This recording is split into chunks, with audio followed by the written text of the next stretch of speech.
Bueno, es un placer estar acá. Muchísimas gracias por la invitación. Es un orgullo y la verdad, como decimos siempre, poder trabajar con los docentes y intercambiar ideas es probablemente el mejor camino para hacer cambios sustentables en la educación, un poco lo que hablábamos anoche. Yo no había hablado con Ana, Ana no sabe lo que yo voy a decir y yo no sabía lo que iba a decir Ana y nos vamos a encontrar con muchos amigos por el camino.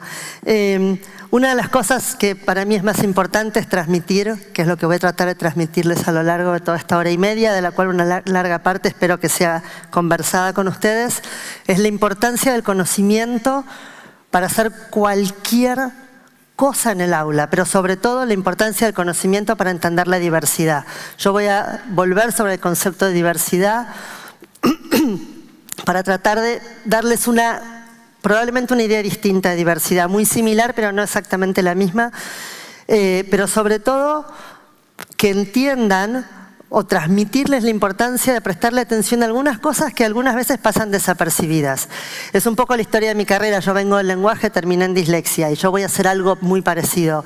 Tratar de entender y de explicarles la relevancia de entender los procesos del lenguaje y de entender las diferencias sutiles para poder ver diferencias que algunas veces se nos pasan como elefantes por delante sin poder verlos. Y entonces, yo les voy a hablar de Pepa. Pepa tiene más o menos mi edad. Pepa iba al colegio y cuando iba al colegio le decían que no podía, que las cosas no le salían y daba vueltas y daba vueltas. Algún maestro alguna vez le dijo que era vaga o que no le ponía la suficiente energía, que no tenía tantas ganas de hacer las cosas como otros. La verdad que pobre Pepa, Pepa la pasaba mal. Pepa iba al colegio, volvía a la casa frustrada, no quería hacer las cosas y llegó un momento en que empezaba como a dejar las cosas que tenía que hacer porque decía, yo no puedo, a mí no me sale. Y así pasó Pepa. Así pasó Pepa su historia y su colegio. No fue fácil, fue largo, hasta que lo que se llamó la década del cerebro, 1990-2000, hubo un cambio fundamental en la forma de entender algunas cosas. Y Pepa se empezó a entender. Pepa empezó a entender ciertas cosas porque esta evidencia empezó a tener impacto, estos conocimientos del cerebro empezaron a tener impacto en todas las teorías que se habían desarrollado en la última mitad del siglo XX en relación a cómo se enseñaba, luego pasó a cómo aprenden los niños como un concepto mucho más importante, entender cómo aprendían los niños, y se empezó a usar esta evidencia para redefinir las teorías educativas. Y era bueno, si ya sabemos tanto más, o si conocemos ahora en profundidad el funcionamiento del cerebro, lo lógico es llevar esa evidencia al aula. Porque el cerebro, el aprendizaje, digamos, tenemos que poder entender estas relaciones y una de las primeras cosas que aparece fuertemente es la evidencia de que no todos aprendemos igual. Ahora, este concepto de la diversidad es un concepto muy interesante, que tiene más que ver con esas figuritas de colores que van a ver ahí a lo largo de muchas de las diapos de la presentación, que tiene que ver con no ser iguales, pero tampoco somos totalmente distintos. Y esto es algo fundamental que yo voy a retomar al final. Somos todos seres humanos y compartimos muchas cosas, pero en algunas somos distintos. Pero somos distintos en formas no tangibles, somos distintos en formas que no se observan a simple vista. Por eso el conocimiento es fundamental. Este concepto de diversidad lo toma este señor, Zhong Zhao, es uno de los pensadores contemporáneos más interesantes en todo lo que tiene que ver con cambio y modificaciones educativas. Y él dice que la nueva excelencia es la diversidad. Y se hace una pregunta fundamental para cualquiera que quiera trabajar en este área, y él se pregunta si la educación, tal como la entendemos, puede albergar la diversidad de la mente humana. Él dice, ¿realmente lo que nosotros consideramos, lo que nosotros tenemos como escuela, puede explicar estas diferencias, puede ayudarnos a entender? Y la verdad que es posible que no. Por eso tenemos que repensar las cuestiones, por eso tenemos que usar el conocimiento. No podemos simplemente tener una idea de cómo es, tenemos que usar el conocimiento que tenemos. Y entonces, yo les voy a contar algunas cuestiones. Esto es todo un proyecto de investigación muy importante que se hizo en 7 países del mundo, haciendo una pregunta muy simple, que es, nosotros Si agarramos niños que están en las últimas salas de jardín de infantes, sala de 5, kinder, pre-kinder, como se llame en los distintos países. Si miramos a una sala, a todos los niños que van a entrar el año que viene a su primer grado, podríamos saber, mirando algunas cosas, a cuáles le va a ir mejor, es decir, cuáles van a tener una trayectoria educativa menos compleja, más fluida, quiénes no van a tener dificultades de aprendizaje, quiénes van a aprender más o menos fácil. Entonces la pregunta no es excluyente, sino inclusiva. Si nosotros podemos saber eso, entonces sabemos qué hacer en sala de 5 para mejorar las trayectorias de todos. No es diferenciar de vuelta, es el conocimiento para la inclusión. Entonces es muy interesante porque hubo resultados muy importantes que en general no acompañan lo que los maestros de jardín y los maestros en general en primer grado consideraban que eran aquellas aptitudes, aquellas cuestiones fundamentales que los niños tenían que tener para que su desarrollo escolar fuera fluido. Y estas cuestiones que encontraron fundamentalmente es que lo más importante en sala de 5 es el conocimiento de las letras, el desarrollo del lenguaje y el conocimiento de los números y la noción de magnitud. ¿Dónde hay más? ¿Acá o acá? Esta noción de magnitud, de numeracy, de conocimiento básico, que es lo que nos permite después el desarrollo del cálculo.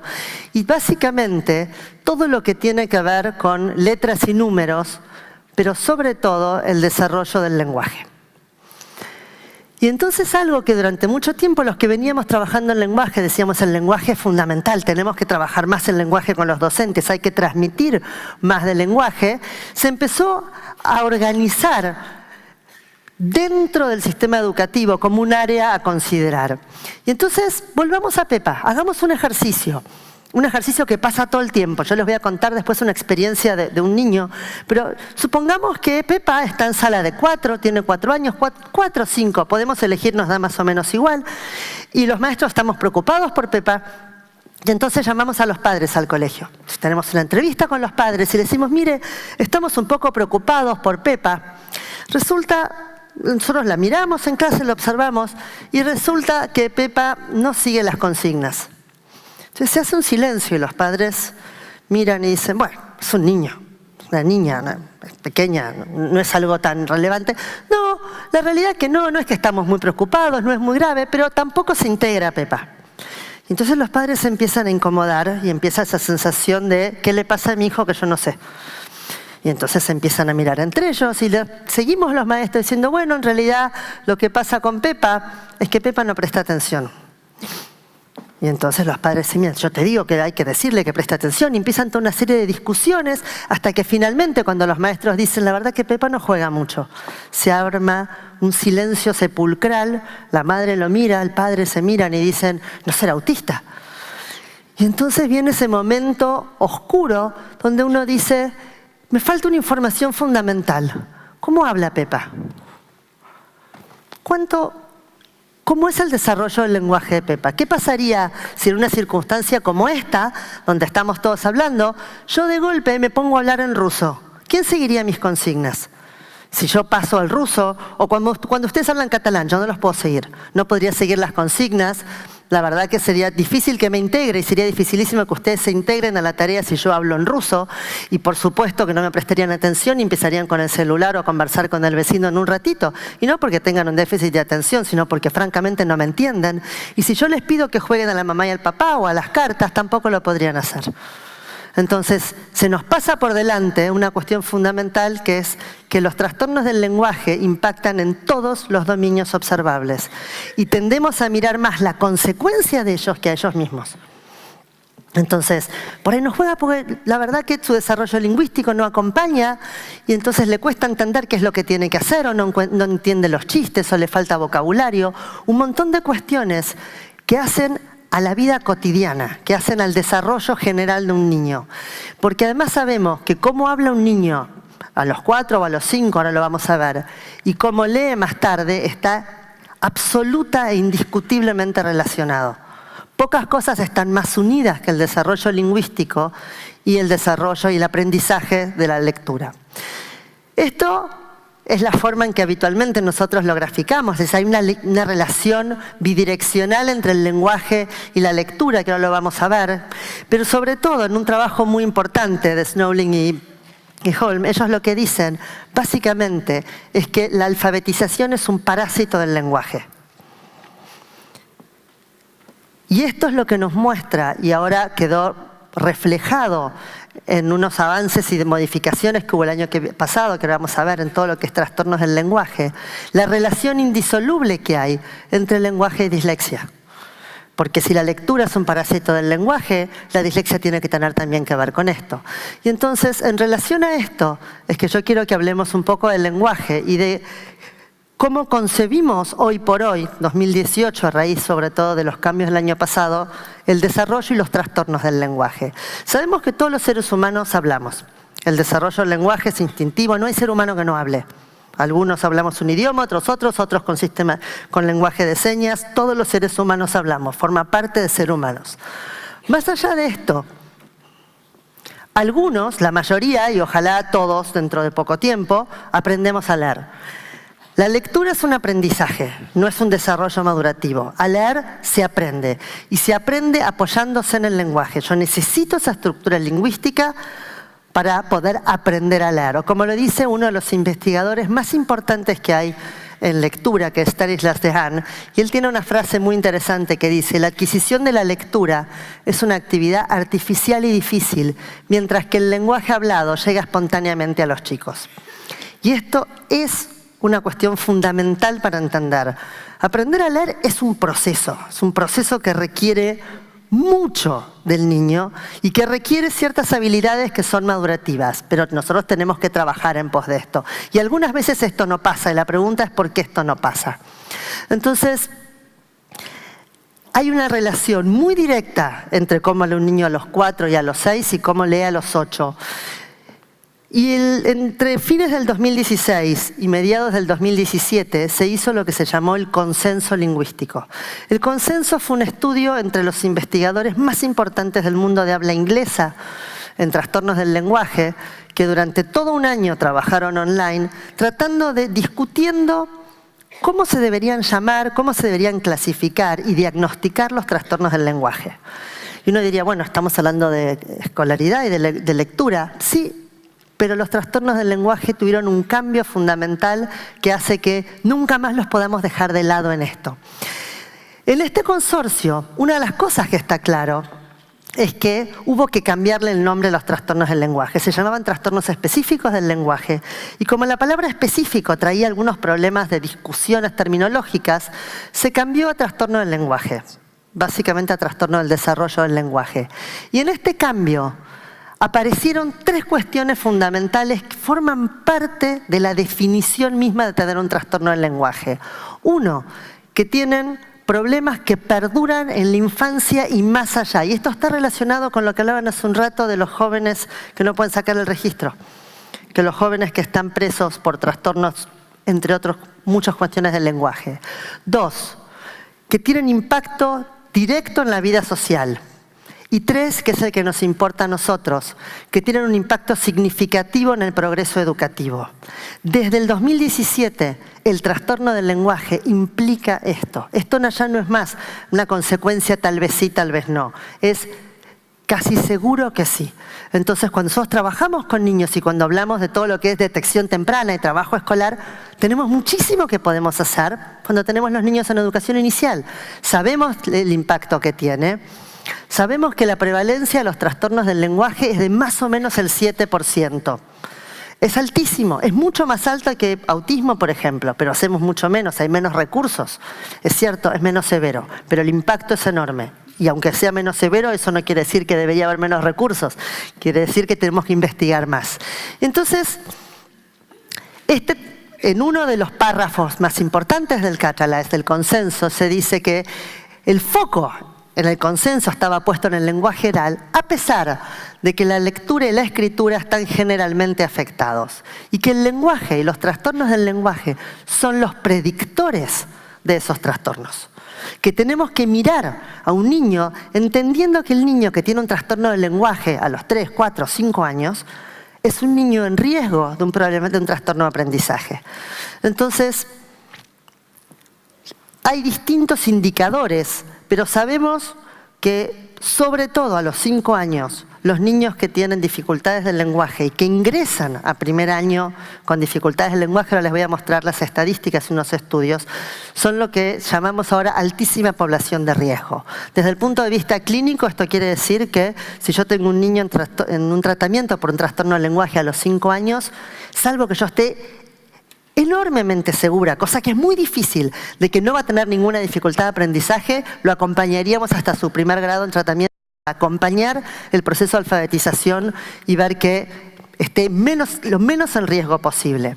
A ver, yo les voy a contar 2 cosas acá. Primero, yo sobre este trabajo hace mucho tiempo y en los últimos 5 años tuve que cambiar la distribución de la torta del 60% y 40% que mejoraba al 85% y 15%. ¿Por qué? No es porque cada vez mejoran menos, sino porque cada vez sabemos más que los niños en verdad arrastran ese trastorno del lenguaje a la escolaridad.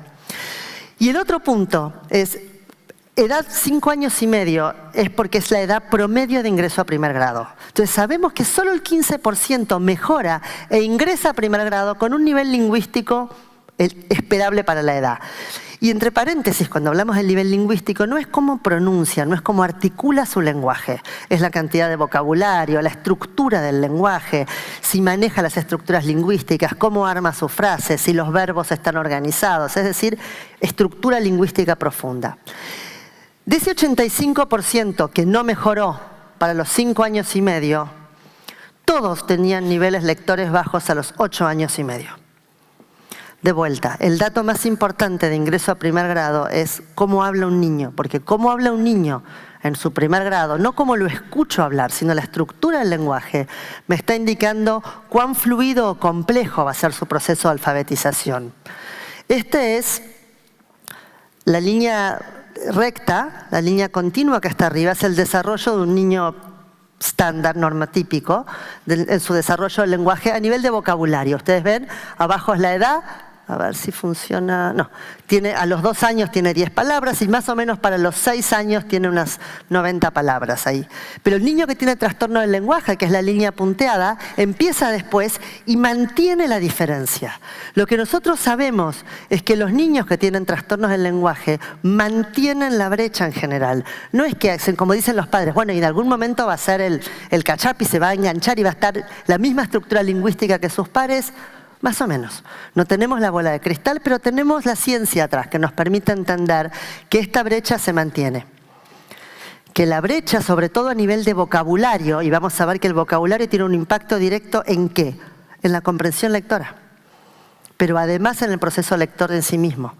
Que el vocabulario en general mantiene la diferencia.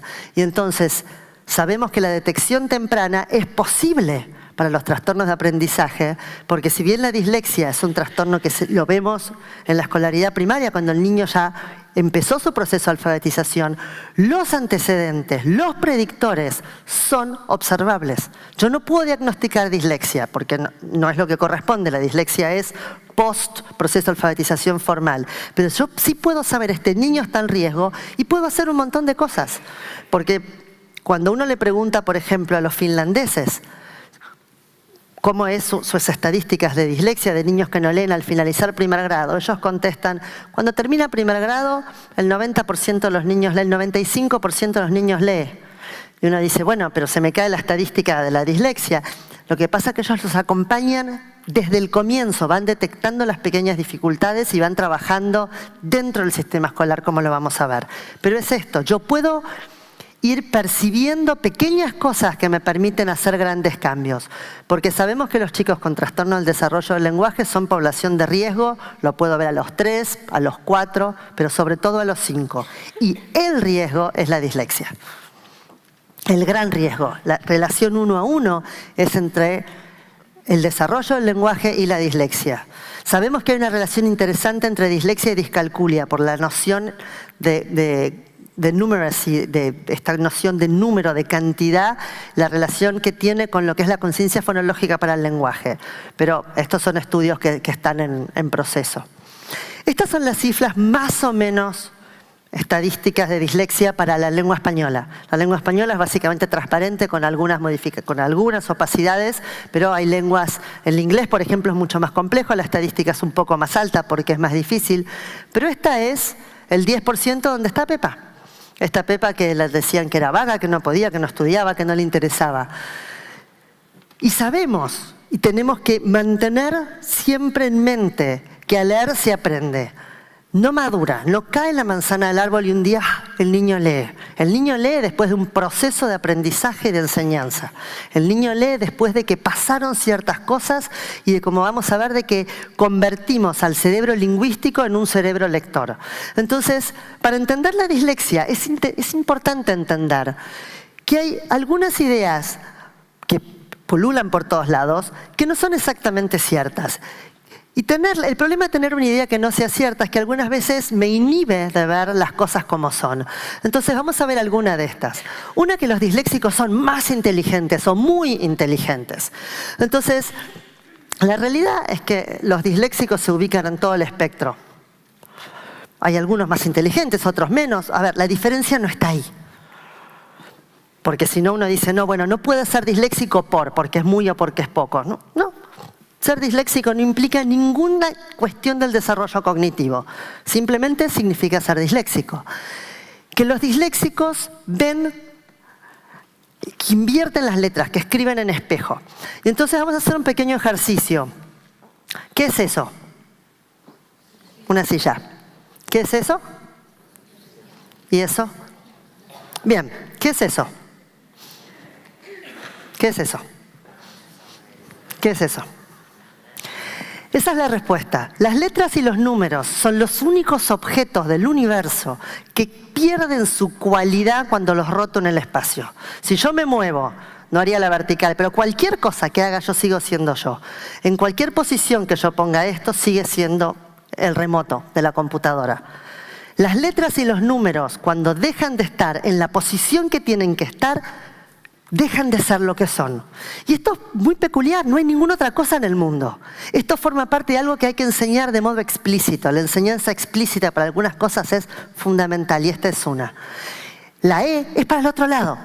Esta es una E. Si lo pongo de otra forma ya no es más una E. El niño cuando en primer grado pone la E para al revés o la B o la P o la G o la que fuera, es la misma letra. Si esto es una silla al revés, ¿por qué el otro no es una E al revés? Podría ser, bueno, no, es lo único que si está al revés, deja de ser esa cosa al revés. Entonces, es importante entender que esto no es diagnóstico, sobre todo puede pasar mucho durante el proceso de alfabetización. Otra cosa es que los disléxicos son grandes artistas. La verdad es que los disléxicos son malos lectores comparados, les cuesta mucho. Entonces puede ser que sean buenos dibujantes o buenos artistas comparados con ellos mismos. Tal vez son buenos artistas, pero no necesariamente que este señor haya pintado esto lo hizo por Picasso, no por disléxico. Lo cual no quiere decir que un disléxico no lo pueda hacer. Pero si nosotros estamos esperando que sea muy inteligente, que escriba en espejo y que además pinte eso, nunca lo vamos a ver. Las características de la gente que tiene dislexia exceden en esto un montón. Los vamos a escuchar después. Mejor explicado imposible. Entonces, no tiene que ver con una característica, no tiene que ver tampoco con ver las cosas. A ver, no es una cuestión de percepción visual la dislexia. Yo no necesito una letra especial, lo que necesito es enseñarles a leer. Necesito entender esa diversidad para trabajar con ella. Entonces, básicamente, lo que los hace disléxicos es la dificultad para leer y algún nivel de dificultad fonológica. Ninguna otra cosa los hace grupo. Lo único que los hace grupo es esto. Entonces, esta es la definición que se usa en la Asociación Internacional de Dislexia, que nos dice básicamente que la dislexia es un trastorno específico del aprendizaje de origen neurobiológico, es decir, no lo causa el maestro, ni el padre, ni la madre, ni la tormenta, ni la escuela, ni nada. La dislexia es neurobiológica, que se caracteriza por dificultades en la lectura fluida y precisa, leer y comprender, que además su consecuencia es la dificultad en la comprensión de texto y poco crecimiento del vocabulario, porque la forma más rica de crecimiento léxico es la exposición a la lectura. Y si leo poco y leo mal, leo poco, crece poco el vocabulario. Y además, agregamos acá, como la base es lingüística, tiene poco vocabulario. Entonces tiene poco al comienzo y en esa espiral aumenta poco. Y finalmente, que es el resultado de un déficit en el componente fonológico del lenguaje. Básicamente, la lectura, la dislexia tiene una base lingüística. Es lo que llamamos un trastorno de aprendizaje de base verbal. Su base está en el lenguaje y esto quedó especificado en las últimas definiciones, como vimos, de los trastornos del lenguaje. Por eso es tan importante entenderlo, porque tal vez ese chico también se quede pensando cuando uno le pregunta una palabra, la cosa, ¿viste el animal ese que el canguro? No es memoria eso es lenguaje. No es una dificultad de memoria, es una dificultad para acceder a la palabra, lo que se llama acceso léxico, lenguaje. Sabemos que la dislexia además es una condición neurobiológica. Ahí en esa imagen de la derecha lo que vemos es más hacia allá el cerebro de un neurotípico leyendo y de este lado el cerebro de un disléxico leyendo lo mismo. Y como verán, las áreas que están involucradas las áreas cerebrales que están encendidas, que se están usando, son muy pocas en relación a el cerebro neurotípico en el disléxico. Lo mismo se ve acá. Lo que sí sabemos, que es lo más importante ahora, es que si yo trabajo con ese niño y hago un tratamiento específico para la dislexia y vuelvo a hacer imágenes como estas, tendría una imagen al tiempo parecida a la de un lector como yo que no tiene dislexia. Porque el cerebro es plástico y podemos hacer muchísimo. Y sobre todo podemos trabajar en la lectura. La neurobiología de la dislexia probablemente es esta, que tiene que ver con una hipótesis muy vieja, que es la hipótesis de Gershwin y Galaburda de los años 80, que decía que tenía que ver con el control de la migración neuronal. Y probablemente esté asociada a estos genes. Todavía sobre eso estamos trabajando, pero no hay muchas dudas respecto a la neurobiología de la dislexia, ni que esté asociada seguramente a esto, y que esté asociada a ciertos genes nos dice algo que también sabemos, que la dislexia es fuertemente hereditaria. Y esto parece un dato nimio, pero para los docentes, para el maestro que está en la escuela y tiene varios niños en la escuela, hermanos, es muy importante este dato. O para una familia saber, todos los negritos de esa familia tienen dislexia, que es un montón. Todo disléxico sabe lo importante que es saberlo en relación a sus hijos y a las dificultades, a poder observar las dificultades antes de que tengan consecuencias más complejas que solo no poder leer.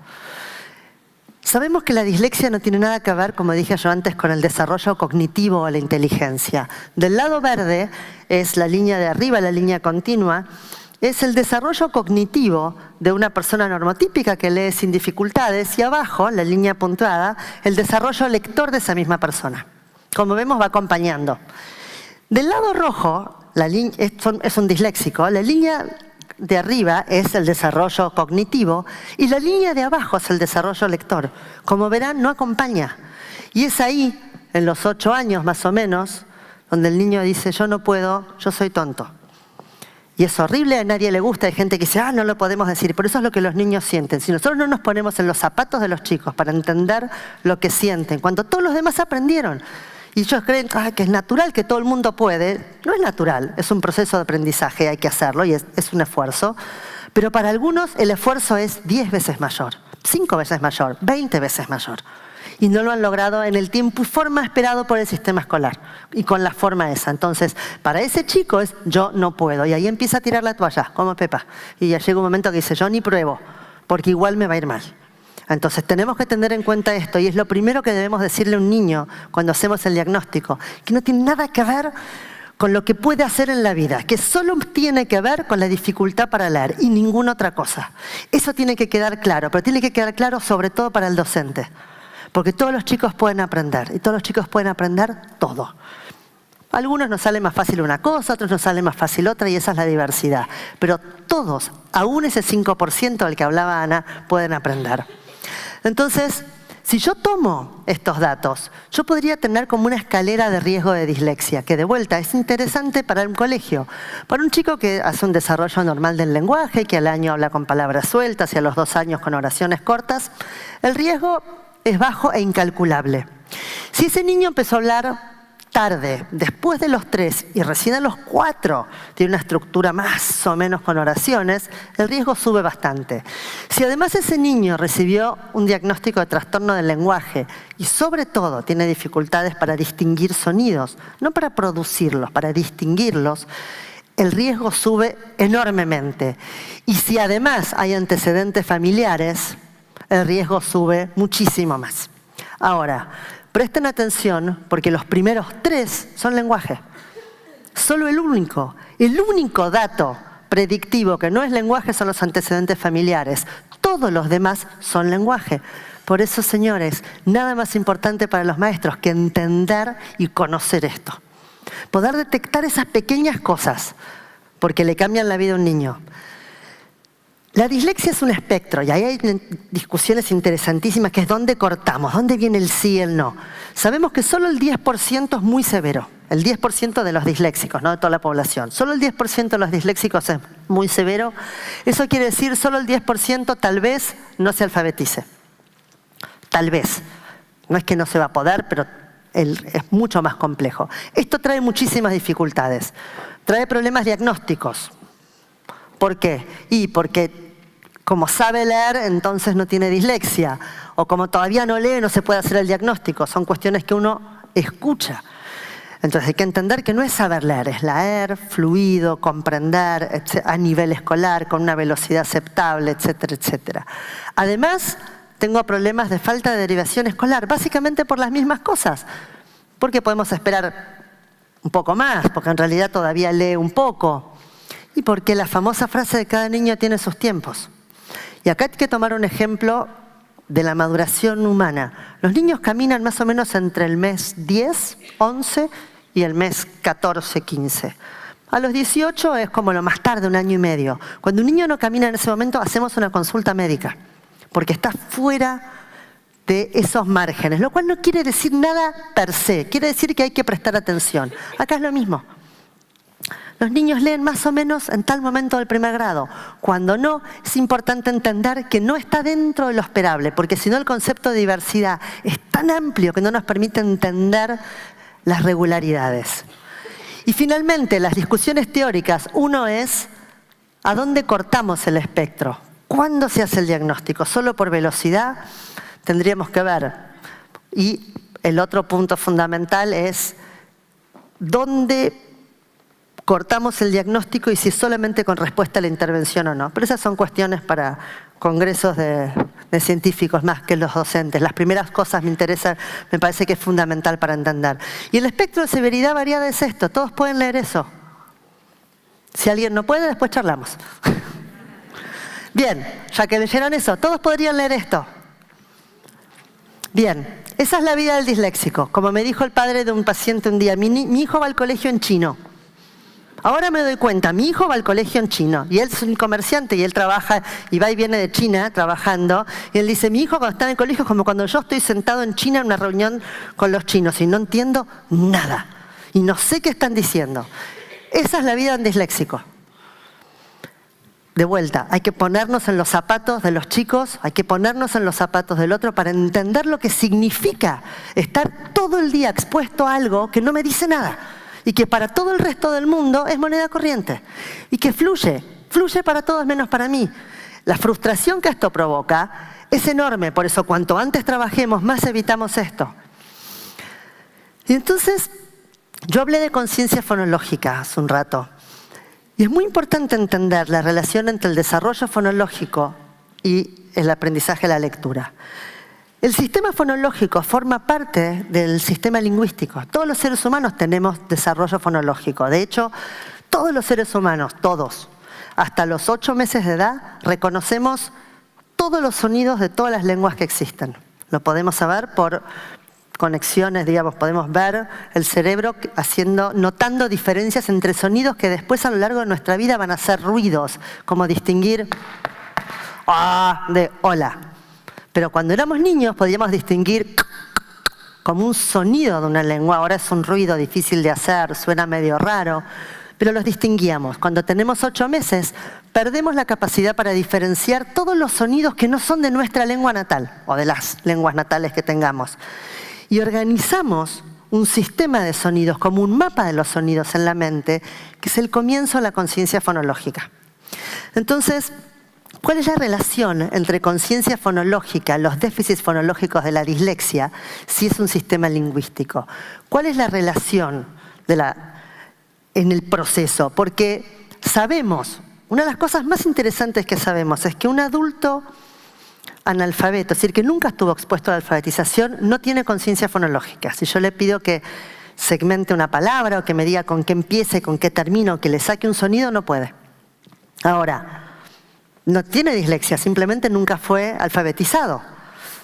Y entonces hubo un estudio muy importante, que ya es viejo, después de lo cual se replicó, pero este es el fundacional, donde Wilmer lo que vio es que los niños, había un grupo de chicos que entraban a primer grado y que la verdad que tenían conciencia fonológica bastante desarrollada y que para la finalización de primer grado leían muy bien. Dijeron, muy bien, conciencia fonológica predice lectura. No, había otro grupo que no tenía buena conciencia fonológica, pero que también leyó bien a fin de año. Y entonces dicen, ¿qué pasa acá? Entonces el problema no es la conciencia fonológica al comienzo, sí o no, sino la facilidad con que el comienzo de la alfabetización organiza nuestro sistema fonológico en lo que nosotros conocemos como conciencia fonológica. Es la facilidad con que los chicos, entre el proceso de alfabetización, pudieron armar una conciencia fonológica que da lugar a una alfabetización fluida y simple. No es antes, es el huevo y la gallina, no hay uno primero. Tenemos la conciencia fonológica, tenemos la estructura fonológica a nivel biológico, y cuando empezamos a aprender a leer y a entender el grafema, fonema y las letritas y sus sonidos, armamos como este mapa de los sonidos que se organiza y da lugar a poder aprender a leer. Por eso es tan importante trabajar conciencia fonológica para la alfabetización. Por eso es tan importante entender que uno puede trabajar conciencia fonológica en jardín de infantes. Podemos trabajar un montón de cosas. Entonces, yo les quiero contar un ejemplo de qué es lo que pasa cuando no sabemos nada. Esto que les voy a contar podría ser la historia de Pepa. Es la historia de un paciente mío en Buenos Aires que hace una consulta cuando termina nuestro segundo grado, es decir, pasando los 7 años va a pasar a su tercer grado, y vienen a hacer una consulta a la institución donde trabajo yo porque el colegio lo manda pidiendo una evaluación de funciones ejecutivas. Entonces hace una evaluación con una neuropsicóloga y la neuropsicóloga me pide que lo vea porque se da cuenta que este chico me parece que no lee. Y entonces esto que van a ver es el mail que me manda la madre. Yo hice la evaluación, tenía dislexia, el chico entraba al tercer grado prácticamente analfabeto, leía muy poquito. Y entonces entra el padre, después le digo, mire, su hijo tiene dislexia. Igual que yo. Yo dije, ¿cuánto hubiéramos ganado, cuánto menos hubiera perdido este niño si alguien le hubiera preguntado al padre, cuando el chico no leía en primer grado, si alguno de ellos tenía dificultades de aprendizaje? Y entonces la señora me mandó este mail, cuando yo llegué, media hora después de la evaluación, tenía este mail 4 veces en 5 minutos lo había mandado, desesperada. El mail está tal cual lo mandó la señora, sin los nombres por supuesto, y es una síntesis de lo que pasa cuando la escuela, el sistema educativo y los docentes y también el equipo de soporte pedagógico del colegio no saben de dislexia. Miren, dice, soy la mamá de Pepa y para mi asombro, no veo desde acá, para mi asombro, su padre me informó que Pepa tiene dislexia. Cuando todos los profesionales que lo han visto, comenzando por el colegio, maestra psicopedagoga, colegio psicóloga infantil, lo han descartado profundamente. El colegio sostenía problemas de memoria, realmente estoy espantada. Paramos acá un poco. La primera cosa es, ¿lo descartaron porque alguien lo evaluó? ¿Cómo saben que no? ¿Cómo puedo decir yo tan fuerte, no tiene? Y segundo, ¿cuál es la prevalencia de los trastornos de memoria en un niño? 0. No existen. Lo que pasa es que los niños que tienen dislexia tienen poca memoria operativa, poca memoria de trabajo. Y entonces, y además como tenía dificultad con las palabras, por el tema del lenguaje, la maestra pensó que era un problema de memoria. Y entonces dice después, no salgo del asombro de su conclusión, porque le pido por la salud de Pepa un informe pormenorizado del tema, ya que todos los profesionales intervinientes han descartado la dislexia y otros dicen que es muy pronto para aseverarla, ya que el proceso madurativo se concluiría, por así decirlo, en tercer grado. No es un proceso madurativo, es un aprendizaje. No se madura la lectura, se aprende. Y tercer grado es tarde. Si voy a esperar hasta tercer grado para hacer un diagnóstico, le robé a ese niño 2 grados. 2 años de aprendizaje, de desarrollo, de poder hacer cosas, y le agregué 2 años de penurias. Y finalmente dice, tuvo un año tremendo, hace 2 meses que recién estamos un poco más en paz y coincide con su mejoría. Esto se lo comento como dato más que importante. Tenga realmente en cuenta que sufrió horrores, cambio de colegio, de compañeros, primer grado, cambio de nana, de logística para ir y venir del colegio, divorcio súper conflictivo. Todas las cuestiones emocionales y ambientales que explicaron durante 2 años cómo el niño no había aprendido a leer. Y este chico pasaba a su 3er grado leyendo palabras bisilábicas simples. Mamá, gato, papá. No mucho más. No podía leer perro. Y ni siquiera una sílaba que tuviera un grupo consonántico. Entonces, esto pasa por falta de conocimiento. No es mala voluntad. Si yo no le enseño, nadie lo puede saber. Entonces, hace unos años ya, a fines del siglo pasado, parece hace mucho, pero fue hace muy poco, Diane McGuinness, en un libro muy importante, se pregunta por qué hay más dislexia. Y ella dice, bueno, hay más dislexia porque lo sabemos diagnosticar, pero además hubo un cambio en los sistemas de alfabetización en los años 70, 80, y eso dejó en riesgo a muchos niños. Y ella concluye diciendo que los métodos más exitosos para enseñar la lectura enseñan las bases fonémicas desde el día 1, es decir, enseñanza explícita. Y que los niños que aprenden así estaban 1 año más adelantados que las medias escolares. Nosotros sabemos, esto es Stanislas Dehaene, que si nosotros le enseñamos a los niños de manera explícita qué sonido corresponde a qué dibujito, grafema, fonema, esta es la A, esta es la P. Y si nosotros hacemos un trabajo sistemático y organizado y trabajamos de forma sistemática las correspondencias, las letras y los sonidos, lo que estamos haciendo es reconvertir el cerebro lingüístico, que es el cerebro humano, es un cerebro lingüístico, en un cerebro lector. Al cerebro lector hay que hacerlo. Cuanto más conocimiento tengamos, vamos a poder entender cuando esto no sucede. Y el trabajo más importante dentro de esto es el trabajo explícito. Entonces, ¿qué cosas puedo hacer con los niños disléxicos? Acordarme que siempre es mejor explícito. Eso es fundamental. Ahora vamos a ver algunas cuestiones, pero siempre mejor. Estos son los grandes libros de Stanislas Dehaene, donde él lo que plantea es esto. Y si yo hago esto, un niño tarda 4 a 6 meses en aprender a leer. Y ahí se entiende un poco el sistema finlandés. 90% lee al finalizar primer grado. En este proceso de enseñar a leer, es un proceso que es un proceso escalonado, donde yo tengo que subir cada uno de los escalones y no me puedo saltear ninguno. Yo tengo que enseñar a leer de modo sistemático. Y además, tengo que pensar que hay un porcentaje de niños, que es mucho más que el 80%, ahora vamos a ver los porcentajes, que necesita este trabajo muy explícito y muy detallado, de modo sistemático, con práctica. Y la práctica educativa tiene que ser en la clase, con el docente, con repetición. ¿Por qué? Porque el docente me puede corregir. Cuando yo hago la práctica en casa, tarea para el hogar, y le mando al niño a hacer ejercicios y póngase que le haga un ejercicio de suma, si el chico hace 2 más 2, 5, 2 más 2, 5, 2 más 2, 5, llega al día siguiente, ¿cuánto es 2 más 2? 5. Ya organizó todo un sistema neural, organizó redes, organizó todo un sistema de aprendizaje en función de 2 más 2 es 5. Y como dice el maestro, ahora tiene que desaprender todo. El trabajo de la práctica sobre conocimientos nuevos es en clase con el docente que corrige inmediatamente y que me permite una retroalimentación y el feedback de entender, y es así, y por qué, y explico, entonces practico y ejercito sostenidamente y trabajo lectura y escritura a la vez. Por eso decimos que es multisensorial. Tengo que trabajar las 2 cuestiones a la vez. Esto lo que me permite es, no va a madurar la lectura, pero yo voy a ser un cerebro lector. Y este es el cerebro lector. Las áreas azules, amarillas y verdes son las áreas lingüísticas, tanto la corteza visual como las cuestiones del lenguaje, que en el proceso de la lectura organizan esa área.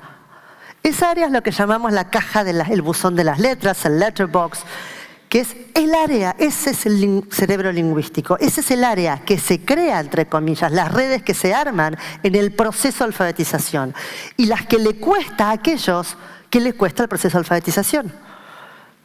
Ahí es donde se organiza esa conciencia fonológica, en lo que nosotros llamamos conciencia fonológica, y eso es lo que nos permite leer. Entonces, hay un cerebro lector. El cerebro lector es posible para la especie, pero no es natural madurativo para la especie. Es una especialización a lo largo de cientos de miles de años. Y entonces, sabemos mucho de cómo hacer para llegar a él. Pero este es el objetivo. Tenemos que entender esto. Y esta es una gráfica muy interesante de cuáles son los hilos para poder leer. Y los hilos para leer básicamente es el conocimiento base, es decir, el conocimiento, voy a pasar para atrás, está dividido en dos partes, la comprensión del lenguaje y el reconocimiento de las palabras. Toda la parte de arriba tiene que ver con lo que hablamos hasta ahora del lenguaje, que es fundamental para leer. El conocimiento base, el conocimiento del mundo, el vocabulario, las estructuras lingüísticas, el razonamiento verbal y el conocimiento literario. Yo necesito todo eso de una parte, de lo cual, salvo el conocimiento literario, todo lo demás es desarrollo lingüístico. Y además necesito, para el reconocimiento de las palabras, conciencia fonológica, decodificación y lectura léxica. Es decir, poder leer algunas palabras de modo casi automático.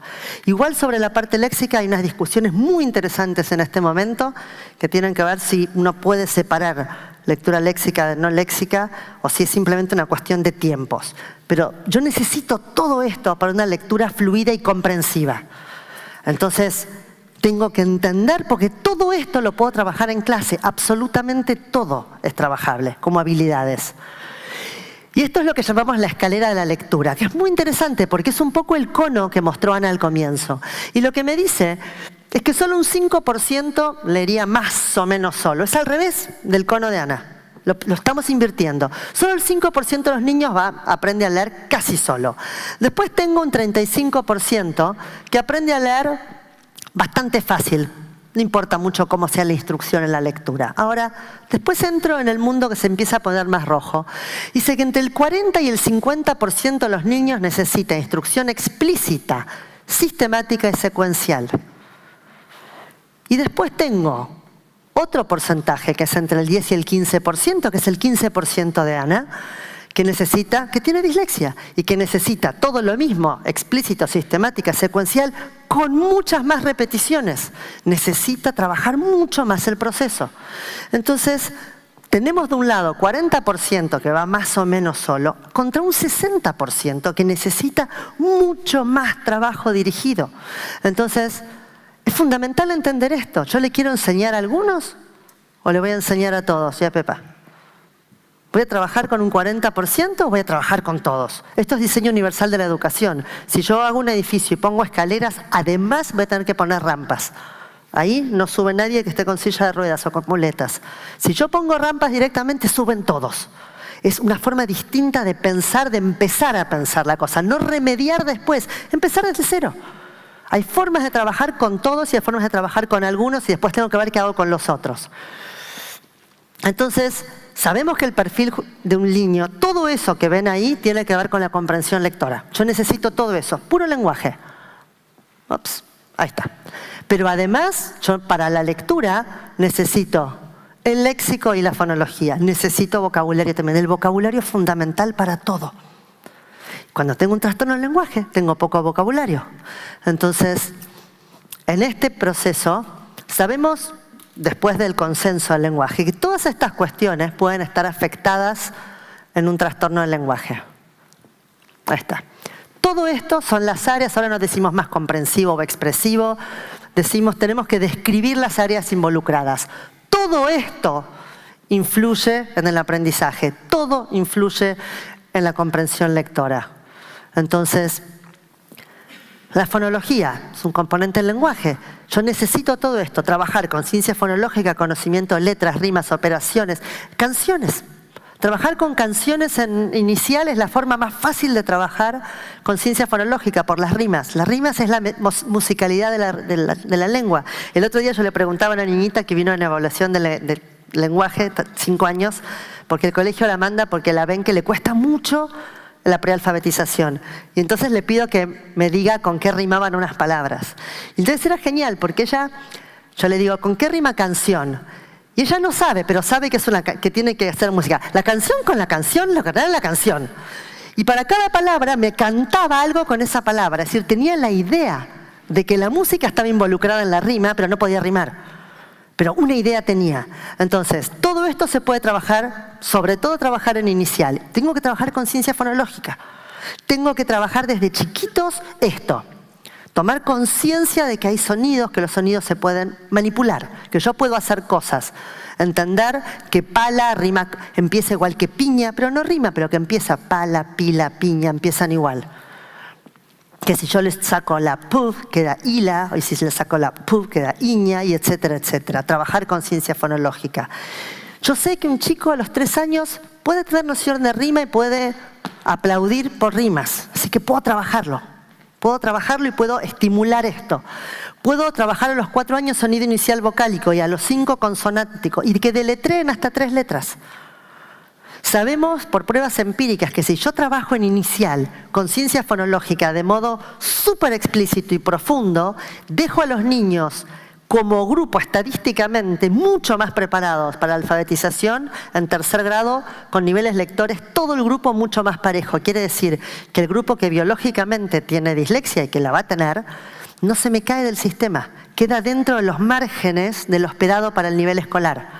Eso es el logro más importante que puedo tener. Y eso se puede hacer. Sabemos que se puede hacer, es trabajar desde el comienzo.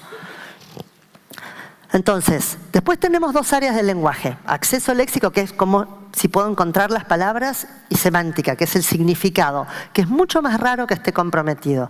Y esto también lo puedo trabajar todo, de vuelta, desde inicial. Trabajando lectura y trabajando explícitamente con las palabras. ¿Qué quiere decir esa palabra? ¿Cómo la puedo usar? Voy a armar otra oración. ¿Cómo? O por ejemplo, lotería de palabras. Con el vocabulario que se está trabajando, armamos como una lotería y sacamos una palabra y con esa palabra hay que armar una oración, explicarle al compañero qué quiere decir, usarla, es decir, trabajar el vocabulario explícito. Cada vez que lo hacemos, de vuelta, en todos lados van a ver que dice trabajo explícito. Esto no quiere decir que la creatividad no importe, por supuesto que importa, pero estamos hablando de un dominio acá, no de toda la escuela. Y después tenemos un área que se incluyó dentro de trastornos del lenguaje, que es la organización discursiva, que es fundamental, que es esos niños que empiezan a contar algo así, porque yo fui a la casa de la abuela, mi abuela vive acá a la vuelta de casa y empieza, y es como un spin y empieza a dar vueltas y se va por las ramas. Todo eso que antes no teníamos muy bien cómo describirlo, ahora lo describimos como un trastorno del lenguaje. Y sabemos que podemos trabajar de vuelta, desde inicial, en contar y narrar, cosas muy cortitas, y en niños más grandes empezar a hacer oraciones breves de un renglón, que después se arman en pequeñas oraciones de 2 renglones, que después lo armamos en párrafos de 3, y así sucesivamente, para trabajar la información, los conectores, la no repetición de los conectores, la organización temporal, el uso de conectores con trabajo explícito. Hoy se van a ir diciendo, y Salvareza que hablaba de lo explícito todo el tiempo. Pero es así, para esto no tenemos otra cosa, porque llegamos a la comprensión lectora. Y la comprensión lectora es un tema donde sabemos que el léxico y la sintaxis son fundamentales. Yo puedo no usar mucho la voz pasiva cuando hablo, pero si yo no la comprendo, en la literatura se usa muchísimo, no lo voy a entender cuando lo lea. Entonces no es una cuestión de usarla, es una cuestión de que el niño tenga la estructura. Hay un estudio muy importante, ahí está, que estudió grupos grandes de adolescentes con y sin trastornos del lenguaje para tratar de entender cuestiones asociadas a las inferencias. La dificultad de un niño para hacer inferencias es algo, de vuelta, que hasta el año pasado era muy difícil de ubicar en un diagnóstico. ¿Por qué no hace inferencias? Sabemos que los niños que tienen trastornos del desarrollo del lenguaje es el grupo que no puede hacer inferencias, pero no solo lectura, oral tampoco. Si yo se lo cuento, no tiene que leer nada. Yo le cuento y tiene que hacer una inferencia, es decir, unir información que no está explícita, no lo puede hacer. Sabemos que es una habilidad asociada al lenguaje. Que los problemas inferenciales que están asociados al desarrollo del lenguaje derivan en dificultades lectoras. Entonces yo tengo que trabajar esto también desde el momento 1, desde que empiezo a trabajar con narraciones en niños en sala de 2, de 3, lo que fuera. Es decir, yo tengo que tratar de evitar el diagnóstico tardío y tener que volver para atrás para hacer. Porque una vez que se hizo el diagnóstico, el chico ya está en inferioridad de condiciones. Cuando yo le digo a un niño y le digo a la familia y al docente que ese niño tiene dislexia, es algo que fue por el camino se fue perdiendo de cosas y se fue ganando en problemas de autoestima y de otras cuestiones que vamos a ver. Entonces, cualquier cosa que yo haga, es para ponerlo más o menos en igualdad de condiciones, pensando que siempre va a estar en desventaja.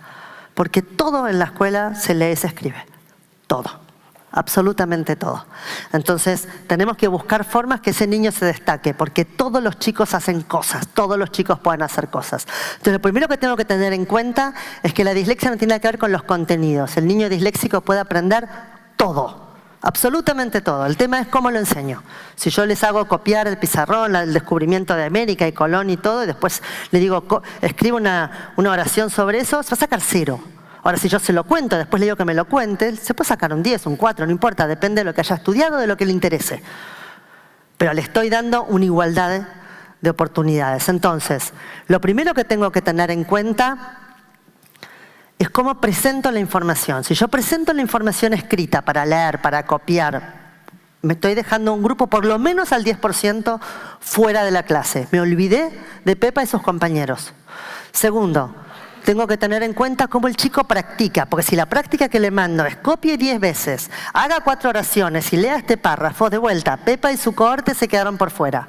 Me los olvidé. No los tengo, no son mis alumnos. Y finalmente, tengo que tener en cuenta cómo lo voy a evaluar. Y tengo que pensar que siempre la evaluación oral es mejor. Lo cual no quiere decir que el chico quiera, pero este es el trabajo del docente. Ustedes son docentes, eligieron ser docentes. Enseñarle a los que aprenden fácil es fácil.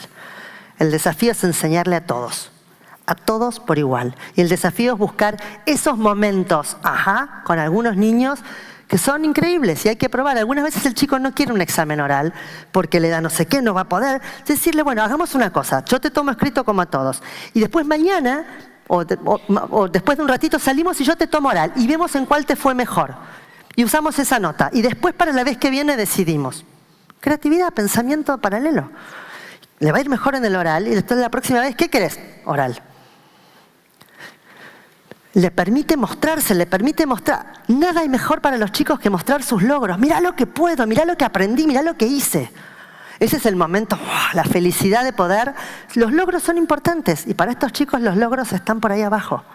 Entonces tengo que tener en cuenta que las estrategias escolares no es una receta de flan, no es una receta de comida, no es una receta de torta, no es que pongo 2 y 2 y me sale, no. Yo necesito entender que depende del nivel de dificultad que tiene el chico. Hay chicos que no comprenden textos, hay chicos que no leen. Y en el medio tengo todo. Y las estrategias no van a ser iguales. Del nivel escolar en el que esté el chico, no es lo mismo segundo grado que eso. Eso es la secundaria, ¿no? Acá. El tipo de colegio, es un colegio bilingüe, es un colegio trilingüe, es un colegio de jornada simple. Hay muchos chicos, hay pocos chicos, es un colegio tipo Montessori, es un colegio más tradicional. ¿Cómo funciona en general el niño? Además de eso, ¿es un niño aplicado y dirigido todo o es un chico que además vuela por las nubes porque ese es su mundo? Cada uno como es. Y además, ¿cuánto sabe el docente de dislexia? Si yo le digo que haga tal o cual cosa, va a entender por qué lo hace. Porque una estrategia hay que entender, hay que saber qué hacer, en qué momento. Y del grupo, son 40, son 11, el grupo funciona más o menos, hay un maestro, hay 2 maestros, además de vaya a saber qué otras variables que tengo que tomar en cuenta. Entonces siempre el mejor trabajo es el que se hace en el colegio, con los chicos y con el docente, el que se trabaja ahí, no una lista de recetas que vienen por fuera. Estrategias escolares hay muchas. Yo le puedo dar la información fragmentada en pedacitos, pero en general esa es una estrategia para chicos que tienen TDAH, problemas de atención, para que se concentren en una. Para el disléxico sirve, ¿por qué? Porque no se abruma, dice, bueno, esto, después viene el otro, pero no tiene todo junto, tipo, tiene un poquito y después otro poquito, son muchos poquitos, pero es más fácil. Pero hay chicos que no necesitan esto, hay que entenderlo. De tomarle exámenes orales como hablábamos antes. Este es el acompañante lector. Para mí es la estrategia más maravillosa que se puede usar, sobre todo en primaria. El acompañante lector funciona así.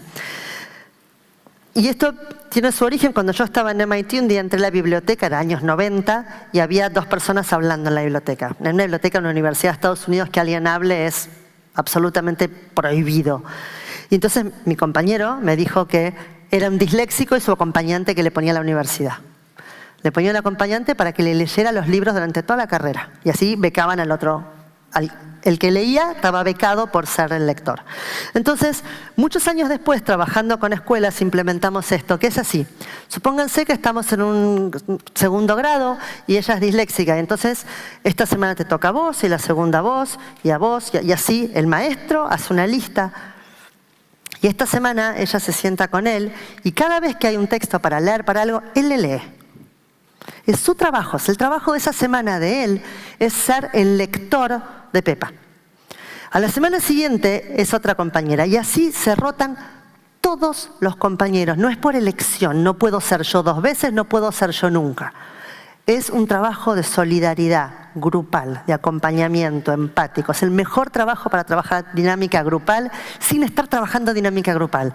Todo el mundo contribuye al desarrollo del grupo como grupo, pero sobre todo acompañar a un niño que tiene una dificultad. Es genial.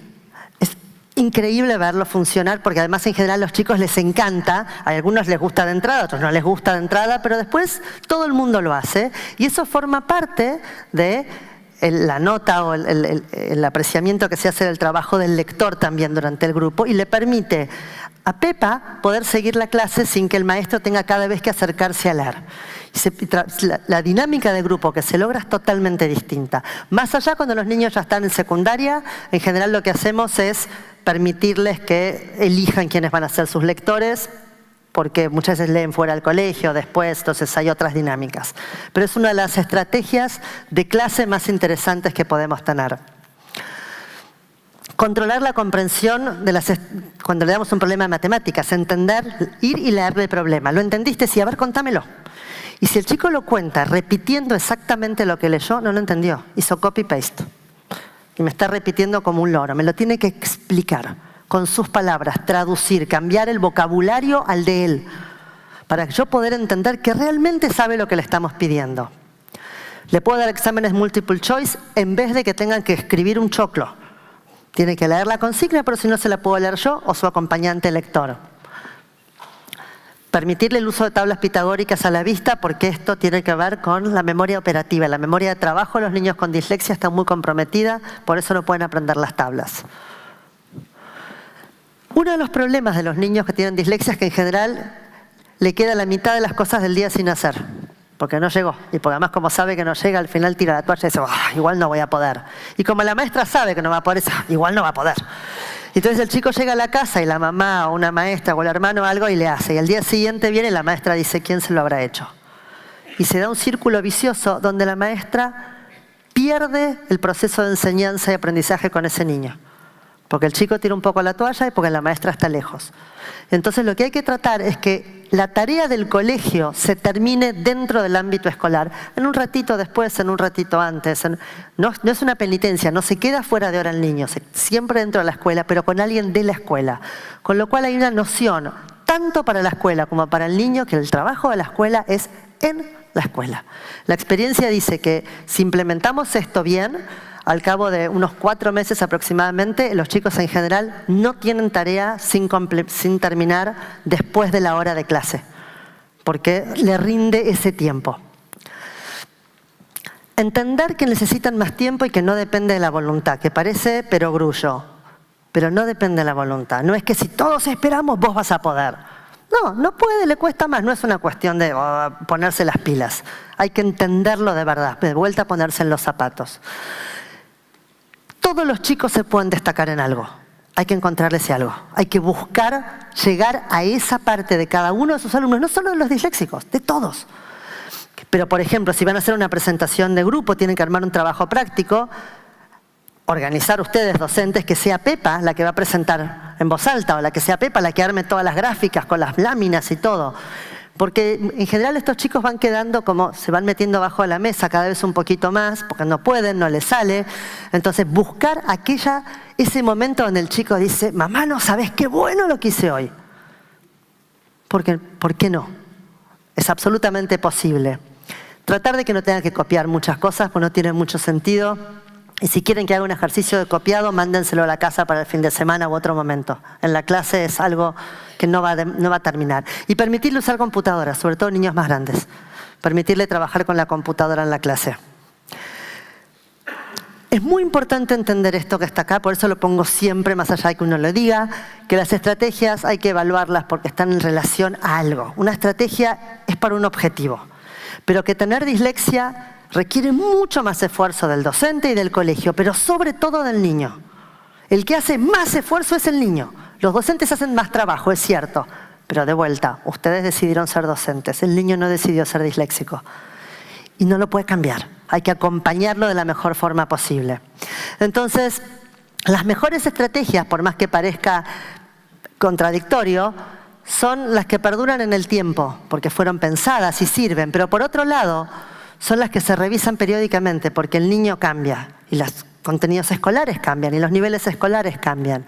Pero además son estrategias que se consensuan con el niño. Si el chico no quiere exámenes orales, es inútil. Hay que buscar otra forma y tratar creativamente de convencerlo o buscar otra. Y buscar estrategias realistas. Si yo le digo a un grupo de 30 alumnos y una maestra que le lea todo lo que hace, es imposible, con lo cual suma 0 no va a hacer nada y el niño Pepa va a quedar relegada en el fondo. Las que el alumno acepta y comparte, pero sobre todo las que parten de un diagnóstico adecuado. Yo necesito un diagnóstico para una estrategia que es para eso. Las estrategias no son para cualquier cosa, porque están pensadas para un objetivo. Una estrategia me resuelve este problema. No es que la estrategia es para todo, esa es una estrategia que no sirve en general. Porque en última instancia el desafío es educar a todos, entendiendo las individualidades de manera sincrónica, trabajar con todos y cada uno de los niños, sin que me quede ninguno afuera. Este es el leitmotiv de la educación finlandesa, ambientes educativos únicos que reconozcan diferencias individuales, es decir, que la vean a Pepa desde que entró. Que no se la encuentren a Pepa de golpe en 4º grado. Bueno, Ana, acá vuelvo, pero vos no lo sabías. Yo antes empezaba siempre las charlas con esta imagen, acá no está traducida, pero la tenían traducida con Ana, hasta que un día dando la charla y pensando un poco lo que decía Ana, me di cuenta que si bien es cierto el fondo de esto, que es no todo el mundo puede hacer lo mismo, muchas veces esto lleva a pensar que yo puedo ver las diferencias. Y la realidad es que los niños todos trepan el árbol. No es un mono y un pescadito. Los niños trepan el árbol. Y si yo quiero entrar al aula y ver la diferencia, no la voy a ver. Y si yo creo que como no la vi, no tengo pescadito, no hay pescadito. Y Pepa sigue estando ahí. No solo los chicos pueden trepar al árbol, sino que a lo largo de los años hacen los mismos gestos. Juegan casi a los mismos juguetes, da lo mismo. Los niños son niños, pues somos seres humanos. Y este es el concepto de diversidad que yo quiero tomar. Yo puedo entrar a un aula y tener niños muy distintos y los miro y ¿cómo sé quién va a necesitar el examen oral o alguien que lo ayude? Y este es el concepto de la diversidad. No lo veo, es un aula para la diversidad. Pero no es la diversidad esa tan explícita, es la diversidad oculta, es la diversidad silenciosa. Es el verdadero desafío de la educación, esa diversidad. Pero hagamos un ejercicio. Supongamos que la diversidad se viera. Y yo entro y en el mundo azul está el niño rojo, está Pepa. Entonces la veo y digo, bueno, ¿qué hacemos con Pepa? Opción 1, todos somos Pepa. Venga, ahí está, no se ve, todos somos Pepa. Y entonces es lo que hizo la maestra de un paciente mío. Mi paciente hacía manierismos con las manos. Estaba en el jardín. Y un día la maestra entró a clase y dijo, bueno, hoy todo el mundo va a crear mundos con las manos. Y fue genial. Lo que era una particularidad de un chico se convirtió en un juego de todo el mundo. Maravilloso, pero mantiene el concepto de diferencia. Y no siempre lo puedo hacer. La otra alternativa es, somos todos azules y acá no ha pasado nada, que es lo que le pasa a una señora que nos vino a consultar en Buenos Aires, que tiene una hija con síndrome de Down, está en la escuela común, empezó 1º grado y a los 3 meses la madre fue a la escuela y le preguntó a la directora, dígame, ¿cómo está mi hija? Espléndida, es una más. Y ella llegó a la casa, la miró al marido y le dijo, busquemos colegio. No se dieron cuenta que no era igual. Ese es el problema de la diversidad. Por eso nosotros tratamos, y estos son mis amigos de hoy, nosotros pensamos en la diversidad como un mundo parecidos pero no idénticos. Todos somos seres humanos y todos podemos trepar el árbol, alguno con escalerita. Todos somos seres humanos. Y este es el concepto de neurodiversidad o de heterogeneidad desde el punto de vista, o sea, si cambia, ahí está. El concepto de heterogeneidad. El aula es heterogénea en un país como Argentina, donde la pobreza es monumental, o en un país como Finlandia, donde no hay miseria ni pobreza. La heterogeneidad es esta, no todos somos iguales. Acá somos heterogéneos, pero somos parecidos, somos seres humanos, somos diversos, no distintos. Y no nos vemos diversos. Yo porque sé que tengo 1 o 2 disléxicos acá, pero no sé quién es más. Y no sabía hasta ayer. Y tampoco es necesario, pero para ustedes como docentes es fundamental. Es fundamental porque esa es la diferencia que le va a cambiar la vida a ese niño. Porque no todos aprendemos de la misma manera, pero tampoco es que alguno aprende totalmente distinto. Necesitamos otros procesos. Porque finalmente lo que yo necesito es esto. Si yo voy un día a la cancha y me siento en la fila 60 y veo que hay 2 niños adelante mío mirando el partido. Y yo decido que me tengo que ir un poquito antes. Y cuando paso caminando al lado, no hay 2 niños, hay 3. Pero hay uno que no solo no vio el partido, sino que yo no lo vi durante todo el partido. Y el trabajo del docente es ese. Este es el trabajo del docente. Solo el conocimiento, el amor y la generosidad me permiten hacer que todos los chicos vean el partido. Y ahí está Pepa. Pepa no vio el partido todo su colegio. Y nadie la vio. Era el niño abajo del banco. Entonces, yo puedo tener Pepas en todos lados, pero la realidad es que yo puedo tener escuelas finlandesas, que son divinas que están ahí, puedo tener aulas más rurales y qué sé yo. La puedo tener a Pepa en cualquiera de estos mundos, pero básicamente en el centro de todo está el docente. Y si estas jornadas tienen que tener alguna función, es que algún día cuando entren a la clase y estén haciendo algo, de golpe se den vuelta y digan, uy, ahí está Pepa. Hoy puedo hacerle la vida distinta a algún niño. Muchas gracias.